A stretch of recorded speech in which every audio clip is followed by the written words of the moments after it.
Hello, ഇന്ന് നമുക്കൊരു കല്യാണത്തിന് പോയാലോ? ഞാനും അച്ഛനും അമ്മയാണ് പോണേ. അപ്പോൾ ഞങ്ങൾ എല്ലാവരും കൂടെ റെഡിയായി വാതിലും പൂട്ടിയതേ പോവാൻ റെഡി ആയിക്കാം. ഇതാണ് ഇന്നത്തെ എന്റെ ഔട്ട്ഫിറ്റ് എന്ന് പറയുന്നത്. എങ്ങനെയുണ്ട്? അങ്ങനെ വീട് പൂട്ടി ഞങ്ങൾ എല്ലാവരും കൂടെ ഓഡിറ്റോറിയത്തിലോട്ട് പോയേക്കാം. അവിടെ എന്തോ തിരക്കുള്ള കാരണം അച്ഛൻ വണ്ടി പാർക്ക് ചെയ്യാൻ പോയി. അപ്പൊ ഞാനും അമ്മ അവിടെ നിന്ന് വീഡിയോ എടുക്കായിരുന്നു. അപ്പൊ ഫൈനലി ഞങ്ങൾ ഓഡിറ്റോറിയത്തിലേക്ക് കയറാം. ഈ ഓഡിറ്റോറിയം ഞങ്ങളുടെ വീടിന്റെ അടുത്ത് തന്നെ ആയതുകൊണ്ട് തന്നെ പെട്ടെന്ന് എത്തി. അങ്ങനെ ഞങ്ങൾ ഉള്ളിൽ കയറി അവിടെ കുറച്ചു നേരം ഇരിപ്പായി കല്യാണം കണ്ട്. അങ്ങനെ അത് കണ്ടിരിക്കുമ്പോഴാ ബാക്കിലൊരു കൊച്ചു കുട്ടീനെ കണ്ട്. അത് എന്നെ ഇങ്ങനെ തോണ്ടി തോണ്ടി വിളിക്കായിരുന്നു. അപ്പോഴേക്കും അച്ഛൻ വന്നു. പിന്നെ ഞാനും അച്ഛനും അമ്മയും കൂടെ ഇങ്ങനെ തള്ളോടങ്ങി. അതിന്റെ ഇടയിൽ അവരെന്തോ സംസാരിക്കണ്ടേ.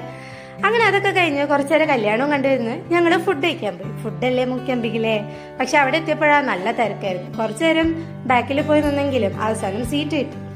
ഒരുപാട് നാള് സദ്യ കഴിക്കാണ്ട് സദ്യ കഴിക്കുമ്പോൾ ഉള്ള ഒരു സന്തോഷം എന്ന് പറയുന്നത് വേറെ തന്നെയല്ലേ. അങ്ങനെ ഇന്ന് പെട്ടെന്ന് തന്നെ ഫുഡൊക്കെ കഴിച്ച് ഇന്നത്തെ മെയിൻ ക്രേവിംഗ് പായസമായിരുന്നു. അങ്ങനെ സദ്യയും കഴിച്ച് എല്ലാവരോടും ബൈ പറഞ്ഞു.